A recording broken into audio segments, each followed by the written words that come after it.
أنزل فيه القرآن. بسم اللہ الرحمن الرحیم. ناظرین کرام، تفسیر القرآن کے پروگرام کے ساتھ ہم حاضر خدمت ہیں. آج انشاءاللہ العزیز ہم 18 پارہ جو ہے اس کا بیان کریں گے، جس کا آغاز ہوتا ہے سورہ مومنون سے جو مکی ہے. رب العالمین ارشاد فرماتا ہے قد افلح المؤمنون الذین هم فی صلاتهم خاشعون، کہ کامیاب ہو گئے مومن. ان کی پہلی نشانی یہ کہ اپنی نمازوں میں خشوع کرتے ہیں اور لغو سے وہ منہ موڑتے ہیں، زکوٰۃ ادا کرتے ہیں اور اپنی عزتوں کی حفاظت کرتے ہیں. یقین کیجئے مومن بننا ہے تو اسی طرح مومن بنیے جس طرح رب العالمین نے اس سورہ مومنون میں مومن کی صفات کو بیان فرمایا.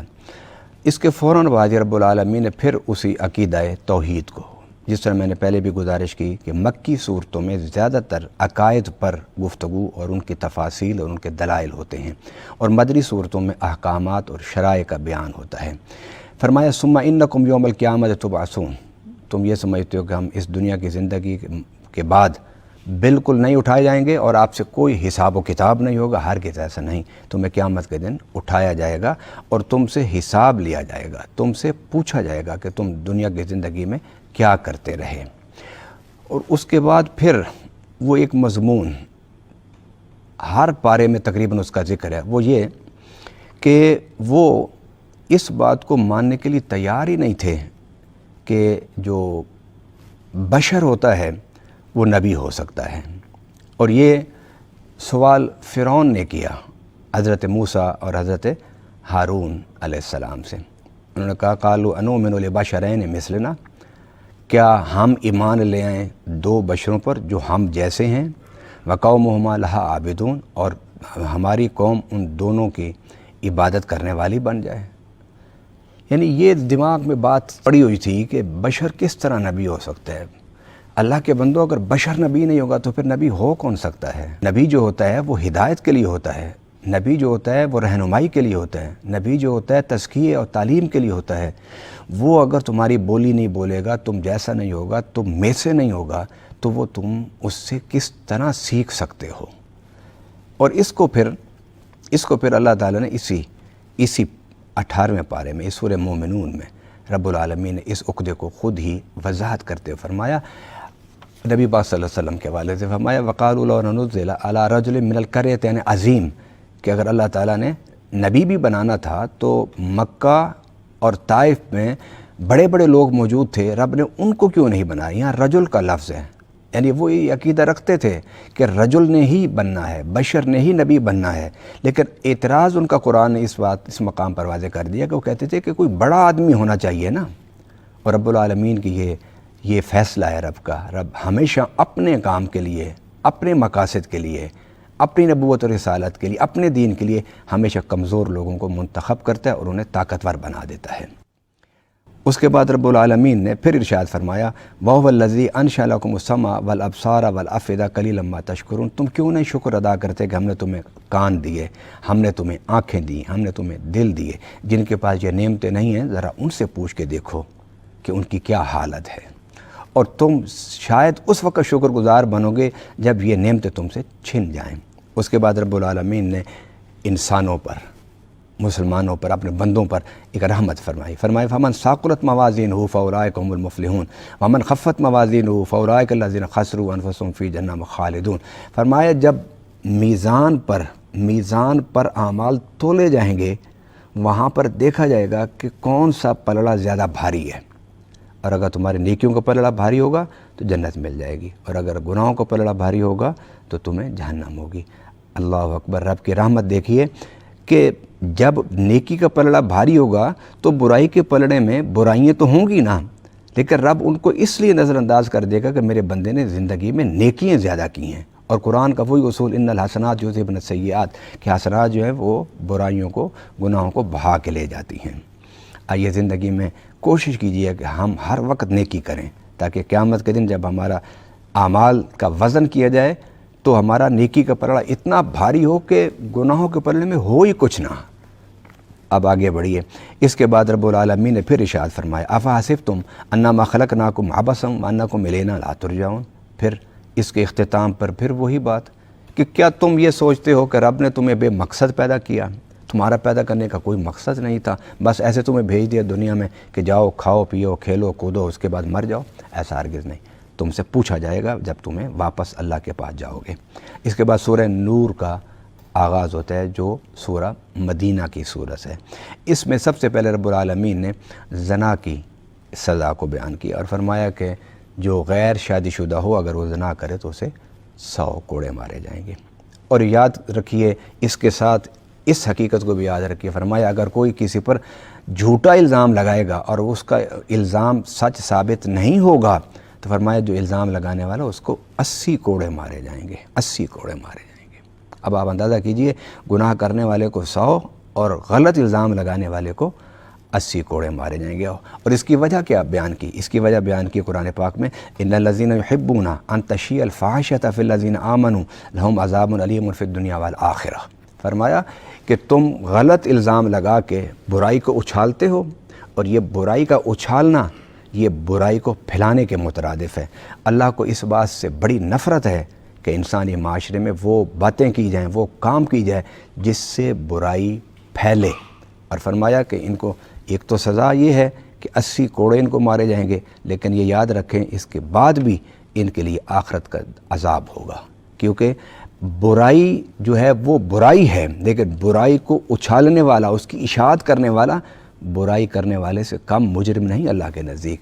اس لیے کسی پر الزام لگانے سے پہلے، کسی کی عزت کو اچھالنے سے پہلے اچھی طرح دیکھ لیا کرو۔ اس کے بعد رب العالمین نے حیا کے اصول بتائے۔ میں حیران ہوں کہ اللہ حیا کے اصول بتاتے ہوئے سب سے پہلے مرد کو مخاطب کر رہا ہے، اس کے بعد عورت کو مخاطب کیا ہے، کیونکہ رب جانتا ہے کہ جب تک مرد حیا کے دائرے میں رہے گا معاشرے میں برائی نہیں پھیل سکتی۔ فرمایا قل للمؤمنین یغضوا من ابصارہم ویحفظوا فروجہم، اے مومنو اپنی نظروں کو جھکائے رکھو، یعنی اپنی نظروں میں شرم و حیا رکھو اور اپنی شرمگاہوں کی حفاظت کرو۔ یہ پہلی آیت ہے۔ اس سے اگلی آیت ہے وَقُلْ لِلْمُؤْمِنَاتِ يَغْضُضْنَ مِنْ أَبْصَارِهِنَّ وَيَحْفَظْنَ فُرُوجَهُنَّ، اے مومن عورتوں تم بھی اپنی نظروں کو جھکائے رکھو اور حیا اپنی آنکھوں میں رکھو اور اپنی عزت کی حفاظت رکھو۔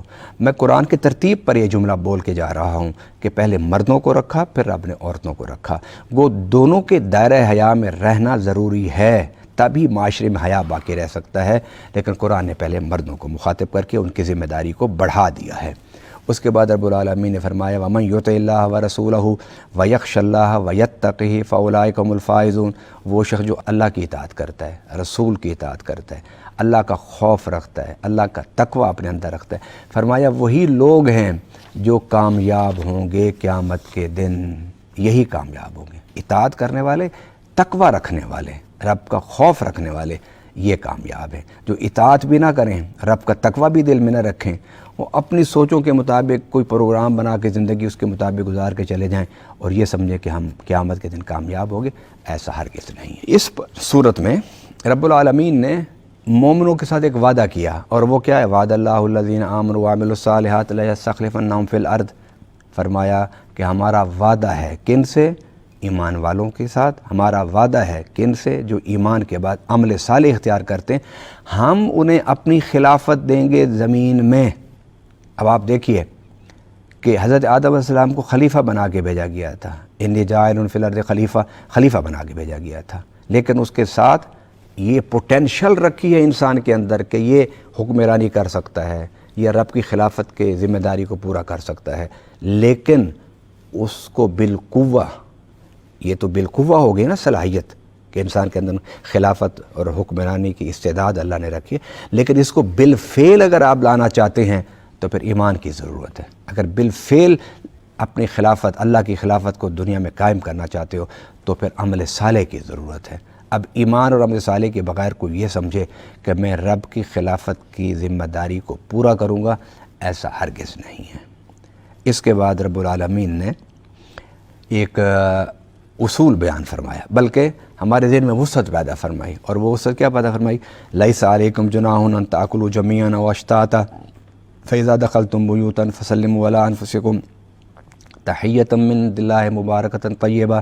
فرمایا اس کی کوئی پابندی نہیں کہ تم اکٹھے بیٹھ کے کھاؤ، اس کے بھی حکم نہیں کہ تم الگ الگ بیٹھ کے کھاؤ، جس طرح تمہارا دل کرتا ہے، اکٹھے بیٹھ کے کھانا چاہو تو اکٹھے بیٹھ کے کھا لو، الگ الگ بیٹھ کے کھانا چاہو بیٹھ کے کھا لو، لیکن یہ ہے کہ آداب جو کھانے کے ہیں ان کو ملحوظ خاطر رکھو، جو کھانے سے پہلے پڑھنا ہے اس کو پڑھ کے پھر کھانا شروع کرو، اور جو طریقہ نبی پاک صلی اللہ علیہ وسلم نے بتایا ہے کھانا کھانے کا اس کو ملحوظ خاطر رکھو، اس کو ملحوظ خاطر رکھ کے کھانا کھاؤ گے تو کھانے میں برکت بھی ہوگی، اور کھانا بھی تمہارا یہ عبادت بن جائے گا۔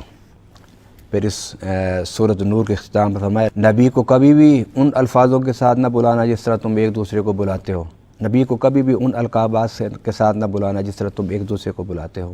نبی کا بڑا مقام ہوتا ہے، نبی کی بڑی شان ہے، نبی کی بڑی عظمت ہے۔ کیا تم نے قرآن میں نہیں دیکھا کہ اللہ تعالیٰ نے جب بھی نبی پاک صلی اللہ علیہ وسلم سے اللہ مخاطب ہوئے تو کیا فرمایا؟ یا ایھا الرسول، یا ایھا النبی، یا ایھا المدثر، یا ایھا المزمل، یاسین، طٰہٰ، ان الفاظ سے اللہ تعالیٰ نے اپنے پیارے حبیب کو پکارا۔ جب وہ خالق ہو کے، وہ مالک ہو کے اپنے حبیب کو عام انداز میں نہیں پکارتا تو اے مومنو تمہیں بھی اجازت نہیں ہے کہ تم میرے نبی کو عام انداز سے پکارو جس طرح تم ایک دوسرے کو پکارتے ہو۔ اس کے بعد سورۃ الفرقان کا آغاز ہوتا ہے، اور وہ آغاز ہوتا ہے ان الفاظ کے ساتھ، تبارک الذی نزل الفرقان علی عبدہ لیکون للعالمین نذیرا، کہ یہ جو فرقان ہے یہ اللہ نے اپنے بندہ خاص پر نازل کی اور یہ عالمین کے لیے نذیر ہے۔ جب یہ کتاب اللہ نے نازل کی تو انہوں نے کیا اعتراض کیا؟ انہوں نے کہا وقالوا اساطیر الاولین اقتتبھا فتملی علیہ بکرۃ واصیلا، یہ تو پرانے قصے کہانیاں ہیں، یہ کون سی اللہ کی کتاب ہے، نعوذ باللہ۔ اور یہ جو رات کو ہیں یہ خود بیٹھ کے لکھوا دیتے ہیں اور صبح ان کے بندے، ان کے صحابہ، ان کے امت، ان کے غلام کہہ دیتے ہیں کہ یہ اللہ کی طرف سے نازل ہوئی ہے۔ فرمایا کہ ایسا ہرگز نہ کہو، یہ غلط بات ہے،